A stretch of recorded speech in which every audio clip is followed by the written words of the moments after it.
परमात्मा के मुख्य नाम का सभी उच्चारण करेंगे।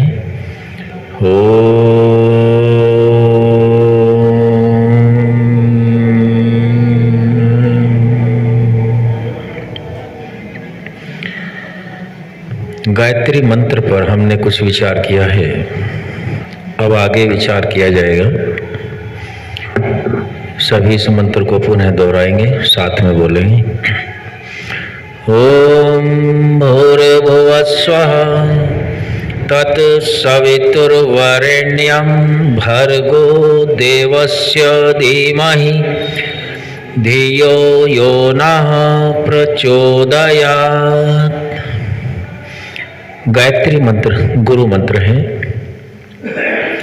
जहाँ तक हमने मंत्र के विषय को जाना है, ओम भूर्भुवः स्वः तत्सवितुर्, यहाँ तक हमने समझने समझाने का प्रयास किया।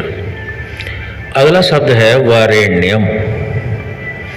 वरेण्यम के अर्थ क्या है? अशोक प्रधान जी बताएं। वरेण्यम, गायत्री मंत्र में वरेण्यम के अर्थ क्या है?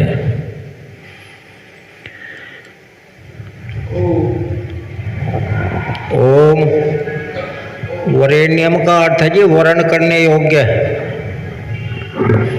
वर्ण करें तो किसका वर्ण करें? पिता परमात्मा का, जो प्राणों का, जो सर्व रक्षक, प्राणों का प्राण, दुख विनाशक, सुख स्वरूप और सकल जगत का उत्पादक, उसका वर्ण करें। वर्ण करें। बड़ी सुंदर व्याख्या इस मंत्र की ऋषियों ने दी है। और मंत्र तो सभी एक से एक बढ़ के हैं।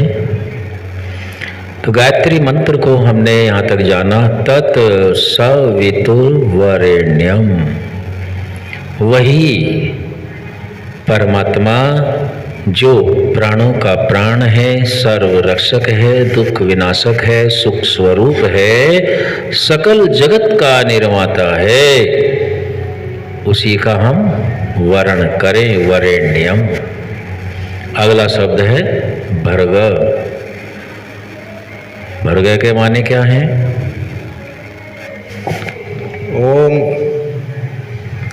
जो कलेशों से रहित है और हमारे भी कलेश छुटाता है।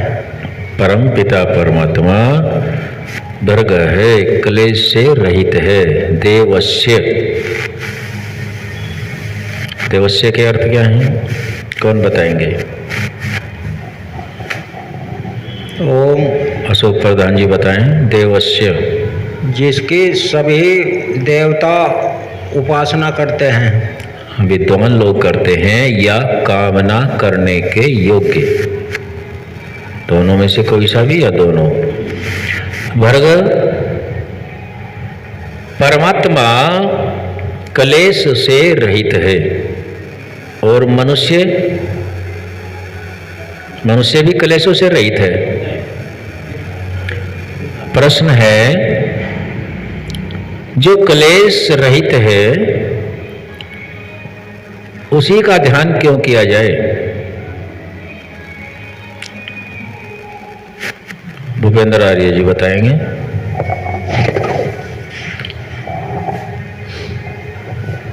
ओम, उसका ध्यान इसलिए किया जाए क्योंकि एक दिन उसी के पास हमें भी जाना है। प्रश्न ध्यान से सुने। कलेश रहित परमात्मा है तो कलेश रहित का ध्यान क्यों किया जाए? अशोक प्रधान जी बताएं। क्योंकि हम भी कलेश रहित हो जाओ। हाँ, उत्तर अब ठीक आया है। हम भी कलेश रहित हो जाएं। अच्छा, तो हम कलेश रहित क्यों होना चाहते हैं? अगला प्रश्न है। संजय आर्य जी बताएं, हम कलेश रहित क्यों होना चाहते हैं?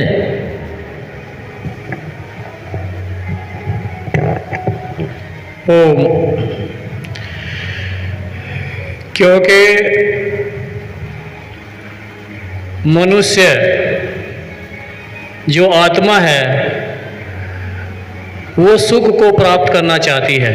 हाँ, तो इसलिए आत्मा जो है परमात्मा के समीप रहकर अपने दुखों को दूर कर सकता है, करता है और कलेशों से दूर रहता है। हाँ, कलेश रहित इसलिए होना चाहते हैं क्योंकि कलेश सहित जब जब होते हैं तो दुखों का भरमार होती है।